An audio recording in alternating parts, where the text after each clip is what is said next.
బాబాయ్ నమస్తే. నమస్తే అండి. బాబాయ్ మీ పేరు? రెడ్డి సత్యనారాయణ అండి. ఏ పని చేస్తారు? సిమెంట్ పని చేస్తాను. బాబాయ్ ఇప్పుడు చంద్రబాబు గారు ముఖ్యమంత్రి సంవత్సరం పూర్తయిందండి. చంద్రబాబు గారి పరిపాలన ఎలా ఉంది? బాగుందండి. పథకాలు ఏదో పెట్టారు కదా, సూపర్ 6 పథకాల్లో 2 పథకాలు అవలంబించారు. ఎలా ఉంది పరిస్థితి? బాగుందండి. రేపు ఆగస్టు 15 నుంచి ఫ్రీ బస్సులు పెట్టడం ఇవన్నీ. గట్టి చెప్పండి. ఆగస్టు 15 నుండి ఫ్రీ బస్సులు అన్నారు. అవి వస్తే మళ్ళీ జూన్ 12వ తారీఖున ఈ విద్యా దీవెన ఇవన్నీ ఇవ్వటం కూడా ప్రకటించారు. బాగుందండి. ఉపాధి పని హామీ పనులు కూడా డబ్బులు కూడా ఎమ్మటెమ్మటే పడిపోతున్నాయి. రేషన్ కూడా మేము సిమెంట్ పని చేయటానికి వెళ్తున్నప్పుడు రేషన్ తెచ్చుకుంటాకి ఆ వ్యాన్ వచ్చినప్పుడు ఎక్కడో పెడతాడు, ఎప్పుడో ఉన్నానంటాడు, పలానా రోజు పెడతానంటాడు, పలానా రోజు వస్తానంటాడు, ఏ టైంలో ఎక్కడ ఎత్తాడు తెలియదు. మనకు చెప్పిన టైంకి అక్కడ ఇవ్వటం పూర్తి అవ్వకపోవటం, మళ్ళీ మనకు చెప్పిన టైంకి వ్యాన్ రాకపోవటం ఇవన్నీ జరుగుతూ ఉంటాయి. అట్లాంటిది రేషన్ షాపులు పెట్టడంలో మనకు వెళ్ళి మనం అనుకూలం ఉన్న టైంలోకి వెళ్ళి తెచ్చుకుంటానికి అవకాశం ఉంటుంది. ఒకసారిగా లైన్లో నుంచోవాలంటే ఈ 15 రోజుల టైంలో 15 మంది ఇంతమంది కూడా ఉండరు కాబట్టి మనకి రాత్రి మామూలుగా తెచ్చుకుంటా కూడా చాలా టైం కూడా చేసే అవకాశాలు ఉన్నాయి. బాబాయ్ ఇప్పుడు కరెక్ట్గా ఇదే రోజున ఎలక్షన్ రిజల్ట్ వచ్చింది పోయిన సంవత్సరం. ఇదే రోజున జూన్ 4న ఈ రోజున వైఎస్ఆర్సీపీ పార్టీ వాళ్ళు వెన్నుపోటు దినం అని చెప్పి ధర్నాలు చేస్తూ ఉన్నారు. నిజంగా చంద్రబాబు నాయుడు ఆయన వెన్నుపోటు పొడిచాడు ఈ సంవత్సరంలో ఆంధ్ర రాష్ట్ర ప్రజలకి?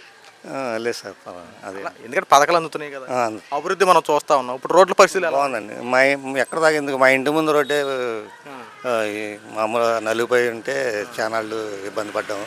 మా ఇంటి ముందు రోడ్డే మన చింతమనేని ప్రభాకర్ గారు ఆయమ్మ వచ్చింది. మా ఇంటి ముందు రోడ్డే పోసి బాగా శుభ్రం చేశాను. బాగుందండి. డ్రైనేజ్ వ్యవస్థలో ఎన్ని ఎలా ఉన్నాయి? ఇప్పుడు డ్రైనేజ్ అంతా తీస్తానికి అంతా బాగున్నాయండి. తీయటం మామూలుగా ఇదివరకు వారం 10 రోజుల్లో తీసేవాళ్ళు, ఇప్పుడు 45 రోజుల్లో వచ్చి క్లీన్ చేయటం జరుగుతుంది. చెత్త బళ్ళు తిరగటం గట్రా బాగుందండి. ఇప్పుడు పథకాలు ఇవ్వక చంద్రబాబు నాయుడు మీద ఏమైనా వ్యతిరేకత వచ్చిందా?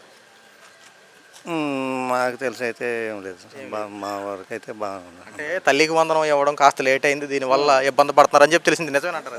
లేదండి, ఇబ్బంది పడతామని కాదు. ఇప్పుడు తల్లికి వందనం అనేది నిదానంగా ఇవ్వడం జరిగింది. విద్యా దీవెన అనేది కూడా జూన్ 12వ తారీఖున ప్రకటించారు. అవి కూడా మాకు స్కూల్ పిల్లలకి ఉపయోగపడే విధంగా మంచి టైంకి ఉపయోగపడతాయి అనేది ఆలోచనతోనే సంతోషకరంగానే ఉందండి.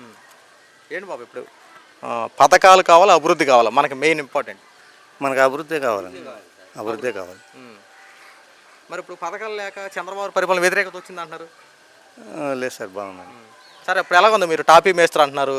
ఇప్పుడు మీ యొక్క పనులు ఎలా ఉన్నాయి? ఇప్పుడు ఉచితంగా ఇసుకేస్తున్నారని చెప్పి అంటున్నారు. ఇసుక అనేది అందుతుందా మనకి?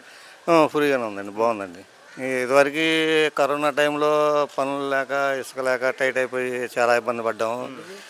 జీవనోపాధి కష్టమైపోయి రకరకాలుగా ఇబ్బంది పడ్డామని చెప్పుకుంటానికి అవకాశం ఉండేది కాదు. ఇప్పుడు ఎలా ఉన్నాయి? పనులన్నీ బాగున్నాయా? పనులన్నీ బాగున్నాయండి. టైంకి జరుగుతున్నాయా పనులన్నీ? టయానికి చెప్పకపోవటం, ఎప్పుడు కావాలంటే అప్పుడు వెళ్ళి లోడ్ తెచ్చుకోవటం జరుగుతుంది. బాగుంది. ఎంత వస్తుంది బాబు ఇప్పుడు మీకు రోజువారీ కూలీ ఎంత వస్తుంది మీకు? రోజువారీ కూలీ సగటున 800-900 వరకు వేచి ఉంటున్నాం. ఇప్పుడు ఇసుక అనేది అందుతుంది, పనులు అనేది సరిగ్గా జరుగుతున్నాయి కదా? జరుగుతున్నాయి. ఇబ్బంది ఏం లేదు కదా? ఇబ్బంది ఏం లేదు. సరిగ్గా ఏడాది క్రితం జూన్ 4వ తారీఖు ఎన్నికల ఫలితాలు విడుదలయ్యాయి. 2024 జూన్ 4వ తారీఖున ఎన్నికల ఫలితాలు విడుదలైతే కూటమి ప్రభుత్వం అత్యధిక మెజారిటీతో విజయకేతనం ఎగరేస్తే వైఎస్ఆర్సీపీ పార్టీ కేవలం 11 సీట్లకే పరిమితం అయిపోయింది. అయితే 2025 జూన్ 4వ తారీఖున ఈ రోజున వైఎస్ఆర్సీపీ పార్టీ వాళ్ళు వెన్నుపోటు దినమంటూ ధర్నా చేయడం మొదలుపెట్టారు.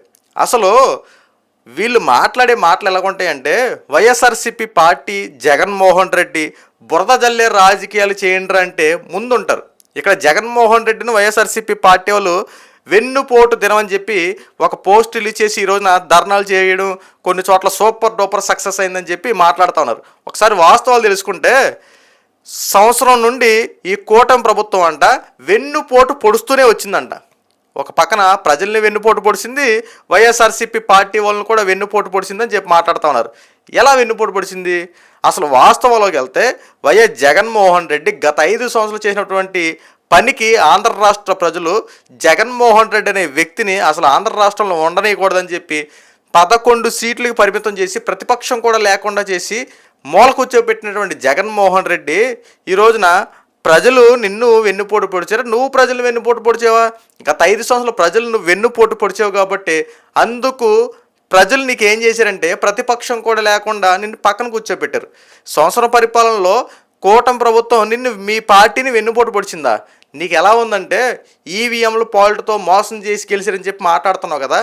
గత 5 సంవత్సరాల్లో నువ్వు ముఖ్యమంత్రి అయిన టైంలో ఇదే ఈవీఎం మిషన్లతోనే గెలిచింది నువ్వు. అప్పుడు ఈవీఎం మిషన్లు గెలిచినప్పుడు నువ్వేం మాట్లాడావు? అప్పుడైతే ప్రజా ఓటు, ప్రజా తీర్పు, ప్రజా ఓట్లతో గెలిచినటువంటి పార్టీ వైఎస్ఆర్సీపీ పార్టీ అని మాట్లాడావు. ఇప్పుడు ఇదే కూటమి ప్రభుత్వం ఇలాగే ఇదే ఈవీఎం మిషన్లతో గెలిస్తే ఇప్పుడేంటో ఈవీఎంల పాల్టు మొత్తం రిగ్గింగ్ చేశారు, అన్ని పాల్టులు చేశారు, మొత్తం మాఫింగ్లు చేశారు, అందుకే కూటమి అత్యధిక మెజారిటీతో గెలిచిందని చెప్పి ఈ రకంగా మొదలుపెట్టావు. అంటే నీకు ఎలా మాట్లాడాలో కుదిరితే అలా మాట్లాడేస్తావు. ఈ రోజున వెన్నుపోటు పొడిచిందని చెప్పి ప్రజలు మభ్య పెట్టే కార్యక్రమం చేస్తూ ఉన్నావు. ప్రజలు కన్నీళ్ళు తుడిచేలా ముసలి కన్నీరు కరుస్తూ ఉన్నావు. ప్రజలు చాలా ముదిరిపోయారండి, మీకు అర్థం కావట్లా. నువ్వు గతంలో రాజన్న పరిపాలన తీసుకొస్తాడు జగన్మోహన్ రెడ్డి అని చెప్పి ఒక్క ఛాన్స్ అంటున్నాడు. పాపం ఏదో చేస్తాడని చెప్పి ప్రజలు ఆశతో ఎదురు చూసి నీకు ఓట్లేసి గెలిపించారు. అందుకు ప్రతిగా నువ్వు చేసిందేంటి? ఆంధ్ర రాష్ట్రాన్ని అప్పులు ఊబులో కూర్చేసావు. అందరి కాడికి దోచుకో, దాచుకో, పంచుకో అన్నట్టు 5 సంవత్సరాలు పబ్బం గడిపారు అంతే. దొరికిన కాడికి తీసుకున్నారు అంతే. ఎక్కడికక్కడ అవినీతి ఆరోపణలు మేము ఎదుర్కొంటమే సరిపోయింది తప్ప అరెస్టులు అవుతా ఉన్నారు.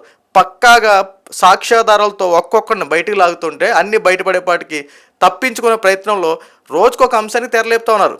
రైతుల కోసం ధారణ అన్నారు, అదే అయిపోయింది. నిరుద్యోగులు మోసం చేసాడు చంద్రబాబు నాయుడు అని చెప్పి దాని గురించి ధారణ, అదే అయిపోయింది. వాలంటీర్లు మోసం చేసాడు చంద్రబాబు నాయుడు అంటూ అదే అయిపోయింది. కరెంటు ఛార్జీలు పెంచేసాడు చంద్రబాబు నాయుడు అంటూ అదే అయిపోయింది. ఇక రోజుకు అంశాన్ని తెరలేపు అంతే. ఈ కొత్తగా ఎందుకు? ఏదో ఒకటి పాడిందే పాట, ఏదో ఒకటి పాడాలంతే ఒక నిమగ్నం అయిపోయి ఉన్నావు కదా. ఈ రోజున కొత్తగా నువ్వు మాట్లాడేంటంటే జగన్మోహన్ రెడ్డి అనేవాడే మంచోడు, వైఎస్ఆర్సీపీ పార్టీయే మంచిది, ఇంక ఏ పార్టీలు ఏది అసలు మంచిదే కాదన్నట్టు నువ్వు మాట్లాడే మాటలు చూస్తుంటే దెయ్యాలు వేదాలు వదిలిస్తున్నట్టున్నాయి. ఈరోజు మీ వైఎస్ఆర్సీపీ పార్టీలు పెద్ద ఎత్తున ధర్నాలు చేశారని చెప్పి మాట్లాడుతున్నారు తప్ప తిప్పి కొడితే ఎంతమంది వచ్చారు? ప్రతి నియోజకవర్గంలో చేశారు. కొన్ని నియోజకవర్గంలో కనీసం పార్టీ జెండా పట్టుకోవడానికి కూడా భయపడి అసలు రానుకోవడం. ఎందుకంటే జగన్మోహన్ రెడ్డి నమ్ముకొని మేము దిగామంటే రేపు పొద్దున్న మేము ఎక్కడో ఉంటామో ఏమవుతామో మాకే తెలియదని చెప్పి పార్టీ జెండాను కూడా పట్టుకోవడానికి ముందుకు రాకుండా కొన్ని నియోజకవర్గాలు ఖాళీగా ఉన్నాయి. ఆంధ్ర రాష్ట్రం అంతా పిలిపించారు కదా, ఖచ్చితంగా ధర్నాకి పాల్గొనాలి. వైఎస్ఆర్సీపీ పార్టీ చేపడుతున్నటువంటి ఈ వెన్నుపోటు దినం కార్యక్రమాన్ని మొత్తం సూపర్ డూపర్ సక్సెస్ చేయాలని చెప్పి మాట్లాడినట్టు మీరు అందరికీ చివరాఖరికి ఏమైంది? 3 పువ్వులు 6 కాయలు అవుద్ది అనుకున్న మీకు అసలు ఎటు వెళ్ళారో ఏం జరిగిందో కనీసం పట్టుమని 10 మంది లేకుండా ఈ యొక్క వెన్నుపోటు దినం అట్రప్లాప్గా మిగిలిపోయింది. ఇప్పటికైనా ఆంధ్ర రాష్ట్ర ప్రజలకి ఏం చేస్తే బాగుంటుందో దాని మీద కార్యాచరణ చేయండి. రేపొద్దున్న ఎన్నికలు గెలవాలంటే ప్రజల యొక్క మన్నన పొందాలంటే ఏం చేస్తే బాగుంటుందో ఆ రకంగా డిసైడ్ చేయండి తప్ప ఎన్నాళ్ళు సార్ ఇదే పాడిందే పాట, ఈ ధారణాలు చేసుకుందాం అది చేద్దాం, ఎన్నాళ్ళు ఇదేనా? కొత్తగా ఇంకేమొద్దాం మనకి? పాడిందే పాట చేసిందే చేస్తే ప్రజలు నమ్మేస్తారు ఏంటి? ఒక రోజేంటో గులకరాయి డ్రామాలు వేసేవు, ఒక రోజేంటో బాబాయ్ గుండుపోటు డ్రామాలు అది వేసేవు, ఒక రోజున బాబాయ్ గొడ్లపోటు డ్రామాలు వేసేవు. ఈ రోజున రకరకాలు నువ్వు చేసినంత మాత్రాన ప్రజలు నమ్మే ప్రసక్తిలో లేరయ్యా జగన్మోహన్ రెడ్డి. ఎందుకంటే విసుకెత్తిపోయారు గత 5 నువ్వు చేసినట్టు పరిపాలనకి. నీకు వద్దని చెప్పి నిన్ను పక్కన కుట్ర చూపెట్టినటువంటి ప్రజల మీద ఎందుకు కక్ష సాధింపు రాజకీయాలు చేస్తావు? దయచేసి ఆంధ్ర రాష్ట్ర ప్రజలు జోలికి రావద్దయ్యా. ఇప్పటికైనా మించిపోయింది ఏం లేదు. నీ యొక్క పని ఏంటంటే ఏదో ఒక రోజున ఖచ్చితంగా నీ యొక్క బెయిల్ అయితే క్యాన్సిల్ అవుద్ది, జైల్లో ఓసలు ఎక్కడదు. కానీ అందాకైనా సరే నువ్వు కట్టించుకొని మహారాజులో బ్రతకడం కోసం ప్యాలెస్లు కట్టించుకున్న చూడు, ఆ ప్యాలెస్లో హ్యాపీగా జీవించు, ప్రశాంతంగా ఉంటుంది. బురద జల్లే రాజకీయాలు శవరాజకీయాలు చేయడం మానేసి రేపొద్దున అధికారంలోకి ఎలా రావు. 2029 కూడా అధికారం వస్తుందని నమ్మకం అయితే పెట్టుకో మాకు. దయచేసి నా మాటిని శుభ్రం కొన్ని రోజులు ప్యాలెస్లో రెస్ట్ తీసుకో. నీ బెయిల్ క్యాన్సిల్ అయిన తర్వాత హ్యాపీగా జైల్లో వెళ్ళి శిక్ష అనుభవించి ఒక మంచి వ్యక్తిగా జగన్మోహన్ రెడ్డి అనేవాడు క్లీన్ చిట్తో బయటకు రావాలని చెప్పి మనస్ఫూర్తిగా ఒక టీడీపీ కార్యకర్తగా నేను కోరుకుంటున్నాను.